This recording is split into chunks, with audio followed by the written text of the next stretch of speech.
Yo, what it do? It's your boy Don Rio, man. And as you know, we are back on the Don Rio Show. I got a very special guest with me here today. It's my boy, my bro, number 2 in the duo. Let's go. My boy Spliff, man. Bro, what's fucking going on? Bro? Hey, I talk to this dude so fucking much every day. I was just telling him earlier, like, we don't never get pictures. We never really, like show anybody when we're hanging out. It's just, I guess it's kind of, when you build a friendship, it just gets like that. I guess so, bro. I was thinking about it, too, the other day. I was looking through pictures, and I'm like, man, I ain't got one picture with Rio in forever. No fucking interviews? No, we had that one old interview when we first started, right in front of the camera. It's been, 2 years ago? Yeah. Yeah. Long time. So, bro, what the fuck is up, man? Man, I'm jumping into some new music. I'm about to drop some new music. I'm about to be doing some shows, so just trying to get more active with the music scene, and get my name and face out there a little bit more, because I feel like I was kind of quiet in the beginning. Really, I was just more or less trying to learn everything. And it was coming fast. Same, bro. It was coming at me fast, so I was like, whoa. I can't imagine. Got to step back and kind of take a look at this and grasp it, you know what I mean? Yeah. Instead of... When you say it was coming fast, give me a little bit of detail. What are you talking about? Really, man, when I jumped into this, just from an artist standpoint, I really didn't realize, how much money and stuff this costs, just on some real shit. I'm sure other artists out there and stuff could, agree upon that. So I was like, man, I just got to step back, and if I'm going to do this with the traveling, plus getting in the studio, plus, trying to do videos and stuff, I gotta really focus on getting my financials right for my music, That's awesome. So I've been focusing on that and handling everything else like usual, but just trying to get, to where I'm more comfortable within it, and I feel like I'm coming into myself as an artist, That's awesome, bro. Out. You say you feel like you're coming into yourself as an artist. I totally agree by being one of your best friends and hanging around you all the time. But I feel like, now maybe this is a surprise to everybody, but I'm sure it's not. Since you've kind of stepped into this country music side of things, maybe like a month ago, even talking about it, maybe a month and a half, I don't know, but when you told me, it seems like you've been a lot more comfortable since, bro. Yeah, it seems like you've really been just on the vibe and catching the shows. Definitely. I feel like jumping back into the country music, it's I'm going back to my roots. I'm going to pause you right here, Spliff. If y'all don't know, me and Spliff kind of came into this with him being a hip-hop artist, rap artist. Yeah. He's done country before, correct? You have a That's history. what I started off with, yeah. But now it's like he's beginning to maybe step into that and take it serious, kind of like you do. I'm just trying to be like a versatile artist, I love it, and just show my craft and what I do have within me, as being an artist. So I started country. I really grew up around country music and some rock type music, and then as I got older, started listening to hip hop and whatnot. But I started country at 16 when I taught myself how to play guitar, and then I started actually writing.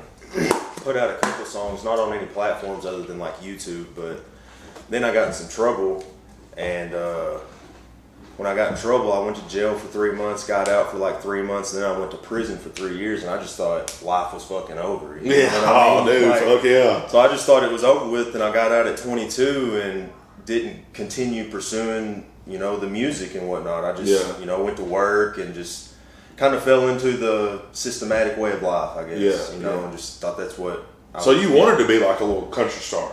Not really a rock star, not really a star or anything, but I just wanted to do music. I just wanted to create, and hopefully throughout my creations help change somebody else's life. You know what I mean? Fucking A, bro. So I didn't know that. I guess that's the first. I didn't know you kind of even gave a fuck about it like that. Really?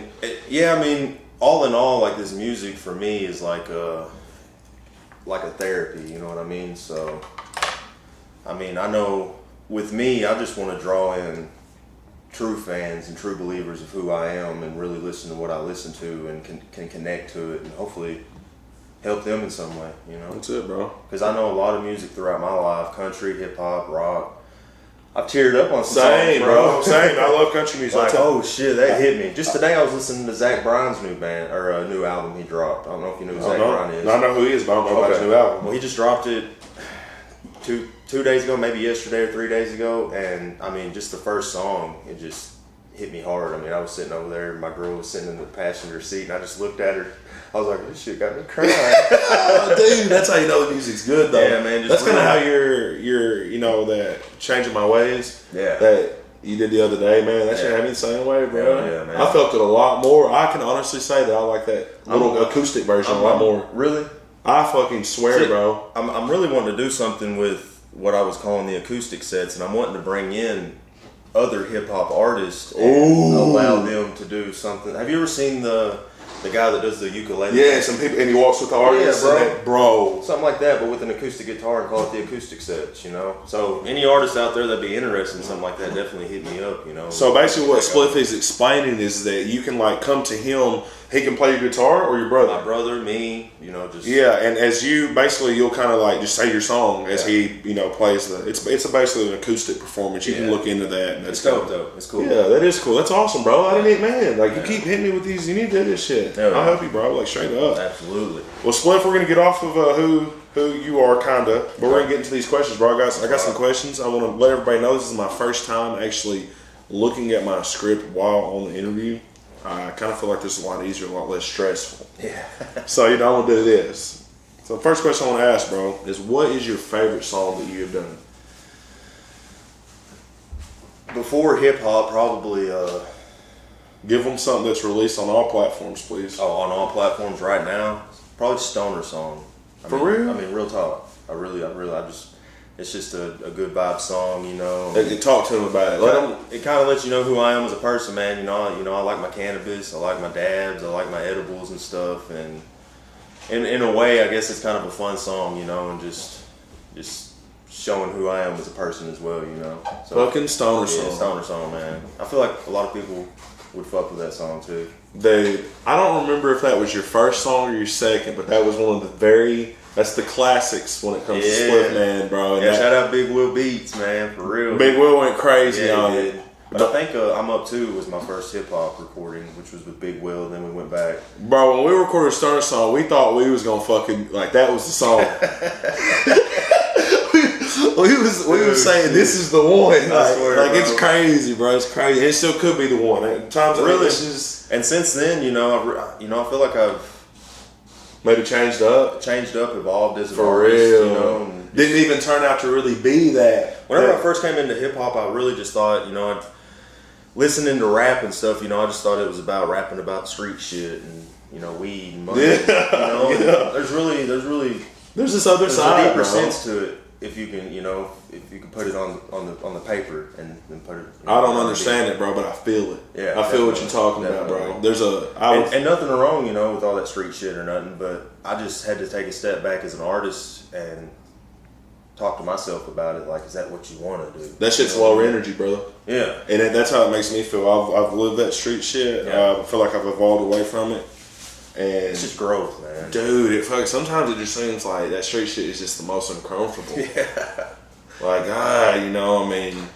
sometimes I get in arguments with motherfuckers, hating motherfuckers, and like, even on Facebook sometimes I catch myself, instead of arguing with a motherfucker, just, alright, just bet, I get that, bro. I feel like when I really started changing up, though, it was after I, jumped into psychedelics and shit and really opened my mind up on a whole other perspective of life. Bro. Those motherfuckers will change your life, and psychedelics will.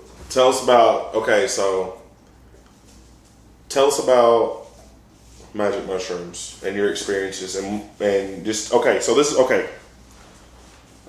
Now, I'm personally a friend of Spliff's, and for someone who has taken magic mushrooms in the new age as of like a year ago, maybe started these, give the people listening like just an example of like why they shouldn't be scared of these things. Like what goes on with someone that maybe deals with problems? You should definitely not be scared of them, but you should respect them wholeheartedly because they're very powerful. They can change your life. They can change your chemicals in your body, and if you're going through problems and you're pushing it to the back of your head, like for me personally, really, it just kind of pulled those problems to the front, and I knew that there were problems that I've been pushing off, and it was like the magic mushrooms helped me realize, like, you need to focus on this and come to a conclusion with it. That's crazy, You know, and even after the trip and everything, I just didn't let the trip go. I still continued on thinking of all the stuff that it brought up, self-awareness and stuff, and just like self-awareness type stuff. So, tell us what happens when you eat them. My first time taking them, and I don't really recommend this for any person, but I took a whole quarter. Oh my gosh, damn! I swear, bro. But I done fucked around with some acid and shit prior to that, throughout the years. But yeah, I did a whole quarter, and it was like the best experience of my life. Like I had the greatest time. I had this feeling of we're all one. Like I just had this. I remember the first night I did it. I just kept saying. It was more or less because I got cats, Yeah. And I was like, man, I'm on that cat time right now. Like that's where this is why cats are always freaking out and shit because they're seeing visuals and shit. Maybe not. They say that they can see two sides of the round. They say that like they can kind of get that hallucinogenic look without even being fucked up. Yeah. So I don't know. You know what I'm saying? I can see that they say, but like they've done studies on that shit, bro. Yeah. And I'm a lover of mushrooms myself. Definitely. My first time getting super, super lit on some magic mushrooms, bro, which is actually, they're being looked at, they're like legal and being looked to be decriminalized. For medicinal use. Yeah, for medicinal use. So these are powerful things. They can help with anxiety, depression, just day-to-day problems. Like if you need help with your creativity, you can microdose. You don't even got to go crazy with it. You can microdose. I feel like that's the most powerful way. I swear, bro. Microdosing is because it's an over time process of like reshifting your chemistry. It's great for you, bro. It's like going to the gym for your head. Definitely. Like people were so nervous about it, just like they are at the gym to me. Like they're so nervous to try like just a little pinch. Yeah. And then when they do, bro, it just changes the world, bro. You know what I'm saying? Just their mindset of that day. Like it definitely changes your outlook on your day-to-day life, in my opinion. It can if you allow it to. And some people, they just trip, enjoy it, and go on. But dude, 2 weeks ago, I had the worst trip of my life. Yeah. Sometimes I did not have the worst trip of my life. I had a very bad trip. The worst trip of my life was definitely like 8 years ago. Yeah. But dude, I just came home, was at the bar, ate enough, ate a lot. It was like the little powder at the bottom, And dude, all I could remember is just asking my wife, like, "Are we good? Are we good?" You know what I'm saying? Like, I can't remember what I was saying. I was like, "Are we just good?" Like, yeah. And then I just got this crack. Like, they were just hitting me hard. I just had my eyes closed, and I was like, you know what? I just kept saying that. You know what? Like, it was like I just realized that all this shit we're doing literally does not matter at all. Right. Like, it is just so, I don't want to say pointless, but like, that's really why you should go. Like, it was like that day I learned why you should go into everything in your life, making sure you want to do it. Definitely. Like, your career, your music, fucking people over, robbing people, finessing, it doesn't matter. You need to take time to actually sit down with a sober mind and say to myself, do I really want to do this? Right. Because, bro, that was the worst trip, one of the worst trips I've ever had, and it was all based on, like, I don't want to do this. I don't want to do this. Like this is not even, like, I'm good. Have you ever had a trip and it's like, and I always say, like, the mushrooms are talking to me. It's like something's telling you, like, you don't need it right now. Yes, you ever done that? And disobeyed that voice? Yes, bro. I did that after, like, my third time. Like, you have, like, a trip and then you trip again, like, in a few days later, after you've heard that. It's almost like... It's like a consciousness. It's almost like I don't necessarily have a bad time, but knowing that I didn't necessarily need it, I'm like, I already kind of got what I needed to get figured out at the time, And like, that's it. Exactly, I rushed it. Dude, I actually, one of the guys I follow deeply about these mushrooms, literally said his worst trip ever, what changed his life, what made him become vegan, is he was tripping so hard, the plants were crying to him. Yeah. They were trapped under the concrete, and they were telling him, bust the concrete up, please. Wow. Like, he had like a half ounce, bro. He was like, please. They say the trees were crying. They told him that, like, you know, this was their planet and stuff. Like, you know, we could share it. Like, you didn't have to keep doing what they was doing. And like, dude, that would be a bad trip, bro. Yeah, that'd be an intense trip. Yeah, like people, you know, everybody's worried about seeing demons and all the crazy shit, when really it's your ego that fucking makes the trip bad, dude. I'm telling you. Me and Spliff just gave y'all some real game about this shit, man. Y'all should take this. And we also want to say, you know, don't do drugs, kids. Definitely. For real, bro. Like, don't abuse that plant, you know. Yeah, for real. That's what. Don't abuse that shit. Just like anything else, don't abuse. Don't abuse it. Use it for, you know, good, for sure. But man, appreciate the little lesson on that. Absolutely. Next question. All right. Take us a little bit into the fasting experience you had at Summer Jam with these. Man, that was. I'm gonna let you talk. That was a lit time, bro. I want you to tell them. This is last little bit. We'll get on the mushrooms. I want you to tell them how it was fasting during this experience. Tell them what you did, how long you did it. So, just on a day-to-day basis, not every day, but I feel like I fast. You know, I don't eat when I first wake up. I don't eat till maybe 3 or 4 in the afternoon, and then that might be all I eat for the rest of the day. Same, brother. Unless I get like a snack at night. Yeah, so I'm not like truly fasting, but I decided, a few months back now, I guess it's been. Yeah. Summer Jam. Yeah, I decided that I just really wanted to do like a 3-day fast. So I started on it, and then I was like, man, before all that, really, let me go back. I'm getting ahead of myself. I kind of planned up, like, I'm about to do this fast, you know, but all I want to do is eat mushrooms during this fast. Gosh, and it was like I was on a whole other level, man. I felt like I was grounded with everything, like I was a part of everything. Like, I don't know, it was crazy. But I did the 3 days, and then once the 3-day mark hit, I felt great, you know. And I was like, man, you can keep going. Like, so I was gonna keep going.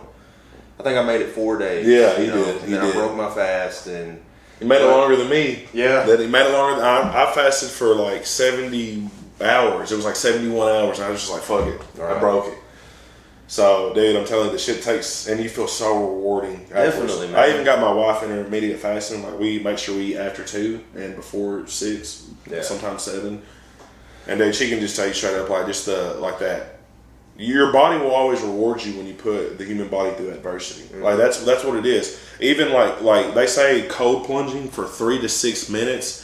An hour of cardio could never do anything compared to cold plunging. No, cold plunging in ice water. Yeah, that's like releasing way more calories than fucking running down the road for an hour. Put your body in a crazy shock. For real, bro. Yeah, like your body thinks you're fixing to die, so your thing starts spilling these proteins that you only get when you're fixing to go through hypothermia. Yeah, and so that goes to your blood, and now you're like Superman. It's like shaving weight off so you can survive. And really, I mean, that helps with amino acid soreness and stuff. Bro. Like, I mean, I remember even after, not trying to go back on an old shit, but after football practice when I was in high school and shit, they'd put us in ice tubs. Oh, dude, that's the best thing, bro. And, I mean, it would. I remember that. Instead of being sore, you know, 2 or 3 days after that, it's like it cured all that soreness. I'm telling you, bro. That's what you need to do. And I feel like we're getting far away from that shit. Yeah. See, like, I like to have fun. I love to party. But you know me better than most. I like my health, bro. Like, I don't.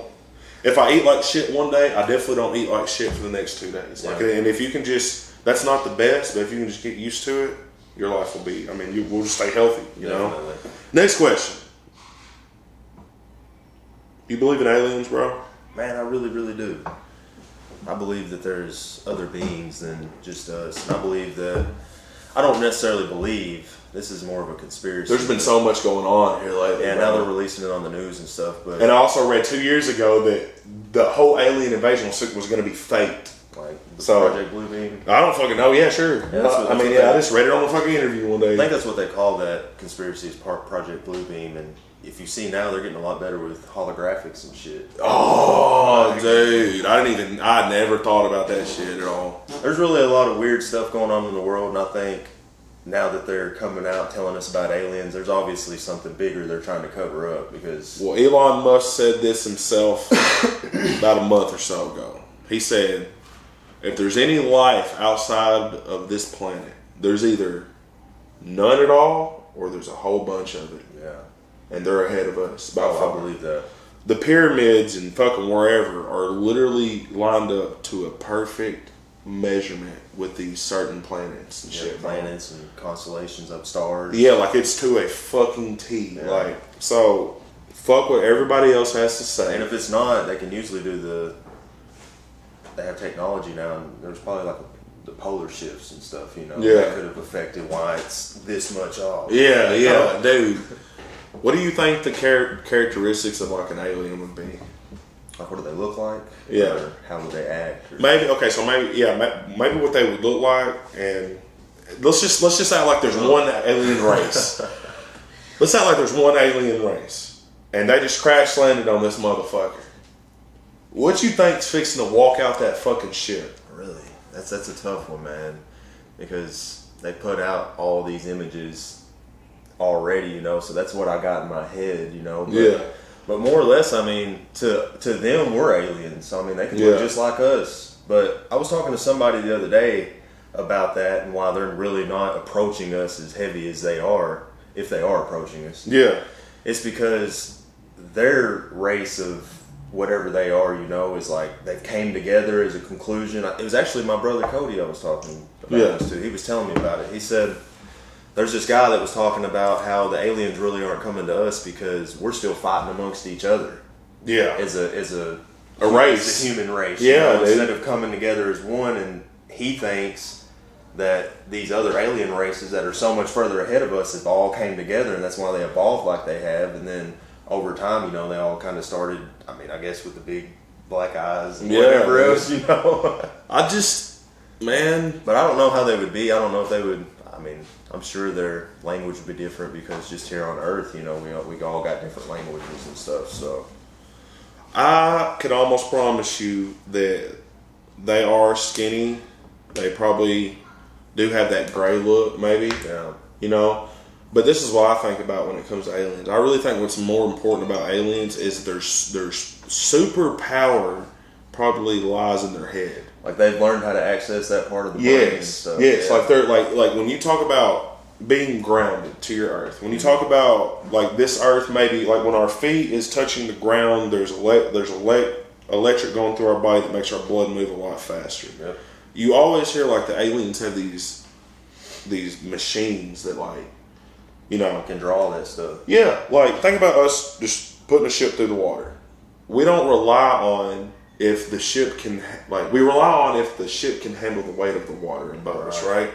Well, see, when they talk about aliens and what they've seen them do in the water is they would create a force field and push the water out of the way. Yeah, I've seen some. So I just feel like that, like, when it comes to like, there ain't really no powers that's involved with them, but like they probably can communicate without talking to each other. Telepathy or like straight up, like straight. I said that right. And they can straight up feel each other. Like, you know, even elephants. I read this thing about elephants, bro. Like the bottom of their feet's really soft, and they can roar so hard internally that it can travel 5-10 miles to communicate to other elephants where the water and food is. In case they're looking, they do that all the time.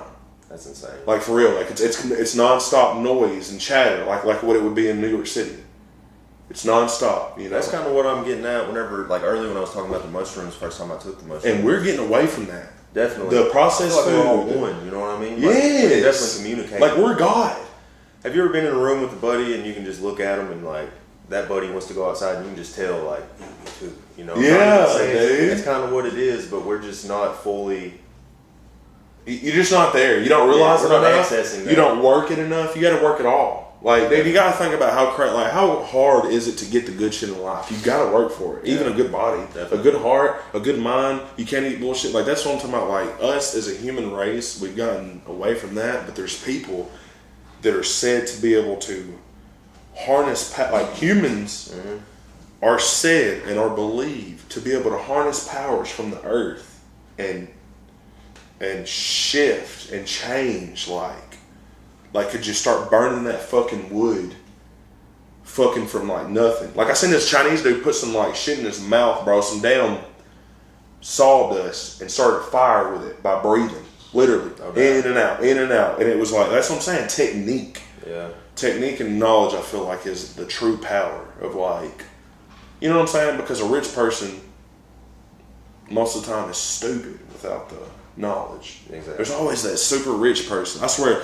shout out to my boy Big Jimmy. He says this all the time. He'd be like, he always gives his, I'm not saying he's a dumb person. I'm just using him as an example. He always gives his sister a shout out and says, this is the true person behind all the business. I'm just the one that gets the credit. That's what I'm saying, bro. Like, it's all,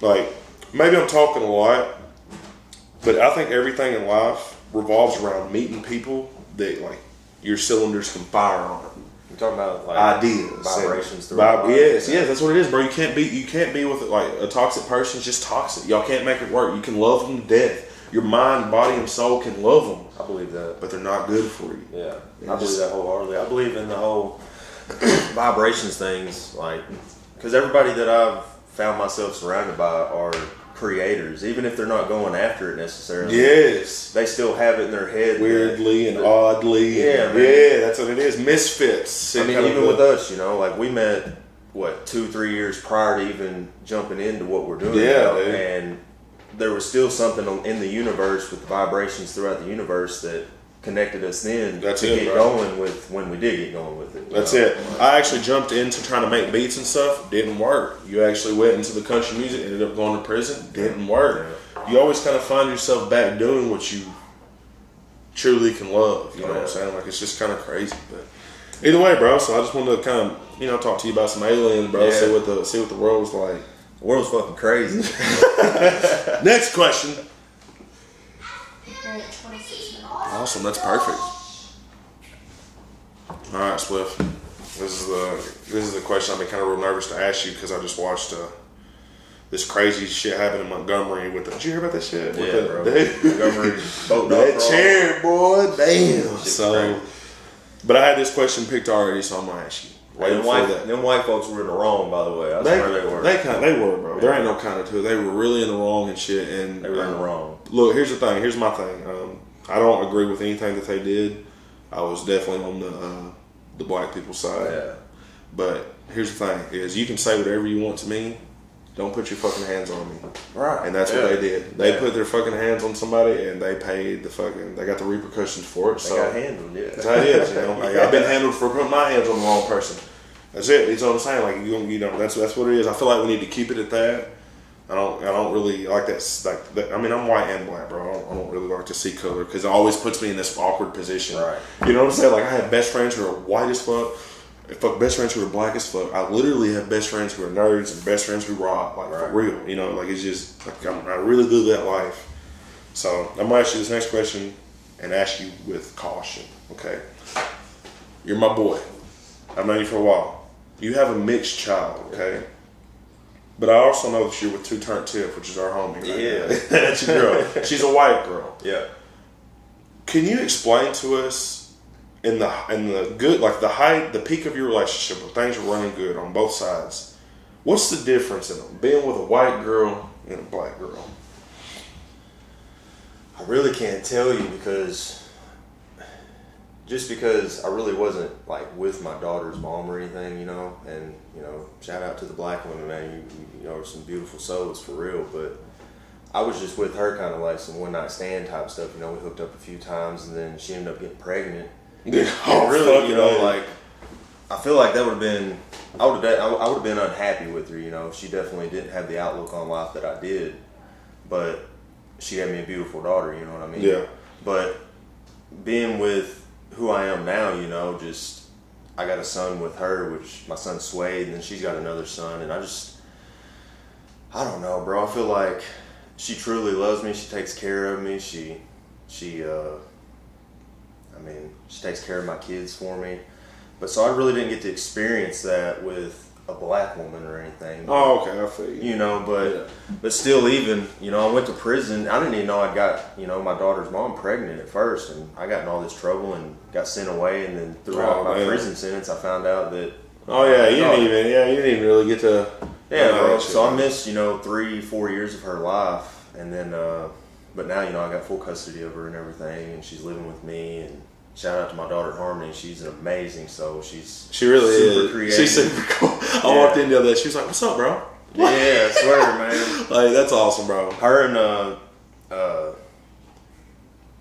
my Carson, Tiffany's Yeah. son, him and Harmony are like writing music and stuff together now, you know. Oh, that's awesome. Which really, Harmony's been she's wanted to be a pop star ever since I can remember, you know. She Yeah. play guitar and sing and stuff. And unlike what I got, that push and stuff, I didn't really get this push. You know, I tell my kids, like, y'all got greatness inside y'all. Go after what you feel Yeah. like you need to go after, and if you fail, if you feel like that's really what you need to be doing, if you fail, that's just part of the process, you know. Does your daughter ever talk about that? Like, does she ever get picked on at school? I know you. What school does your daughter go to? She goes to, I don't really want to say that. Oh, okay. So yeah, No. but you would say she goes to like a primarily white and black school, Yeah, or yeah. And there's more, you know, black people that are coming to the school. does she ever maybe talk to you about some of the situations that maybe you go through, like that you've seen people our age go through with color and stuff?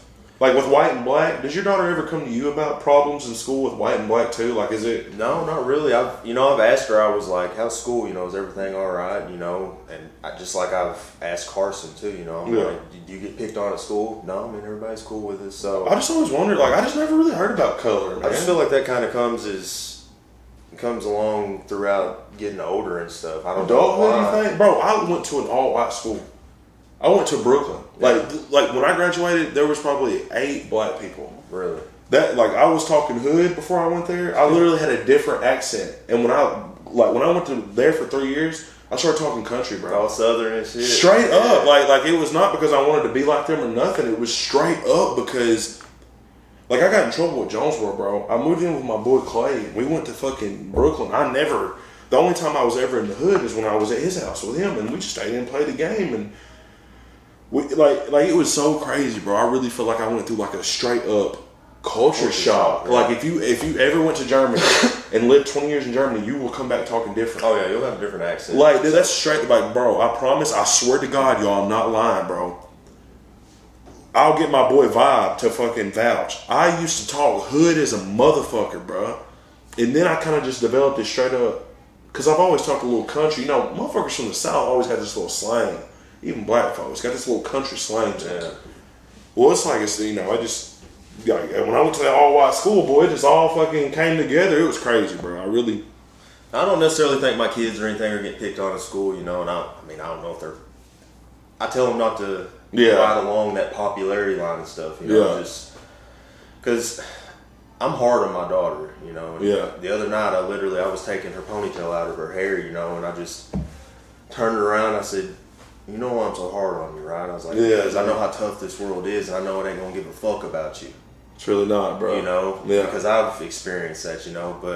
And I said, I know that there's more inside of you, and you're allowing all these little side quests and stuff to hold you back and get detoured from what you're supposed to be doing, you know. Because she'll talk about being at school, and I get the kid side of it. I tell her, I was like, I don't want you to not be a kid. I understand what I mean. So you get what I'm getting at? Yeah, that's it, bro. That's like, that's adulthood. And then whenever I was a kid, like, I mean, I wanted to go to the NFL. I wanted to play sports. I wanted to be a singer, but I kind of got told that, oh, that's real hard. You know, you need to go to college and you need to join into the systematic way of life. I couldn't make the fucking grades, bro. Well, me neither. Like, I just felt like I was in just, the end, but like in the end. That's why I think out of all those things that I thought I wanted to do, music was it. You know, like I've always kind of you controlled it. Yeah, you control that, like that's your, you know, and I can see that in a lot of people. And I kind of had like back and forth, you know, like a little bit, because I didn't meet my dad till I was 5 years old. I thought my stepdad was my dad up to that point. Yeah. So I grew up around music because my stepdad has a band. You know, shout out Houston Steel. Oh yeah, bro. And, so I grew up around that, and that's what I wanted to do. You know, I wanted to travel, do music, have a band, this and that. And then I moved over to my dad's house, and he's got no creativity whatsoever within his body. Yeah. Like nothing wrong with that. Like I love the man. He raised me, you know, he built me in, he molded me into who I am today, but some of that stuff that I got molded into, I've had to crack off. Oh, you know? bro. Like, it's hard to break old habits. That's what it is. Who I really am instead of what they wanted me to be. And people will act like all day that this shit's easy, bro. They'll act like they'll tell you all day, this is what you gotta do. You gotta be, you can't let your family hold you back. You can't do this, you can't do that, bro. You gotta do this shit. You gotta learn from the shit. You can never repeat every day's the shit. A lesson. That's it, brother. That's it. A lesson. But either way, man, that wraps up our show tonight, bro. I really appreciate it. This is my boy. Yeah. Bro, I almost called you Don Rio. That's my boy Spliff, man. Look, man, I want to say this before we get off this bitch, bro. Look, y'all can choose to listen to this or not. But me and Spliff, man, bro, we're doing great things here in Arkansas, bro. We are fixing to really change Arkansas, and then we're coming for the world. So I just want all y'all to know that y'all heard it here first before we ever blow up or anything. We're coming for all of it, man. We're at this motherfucker. Yes, sir.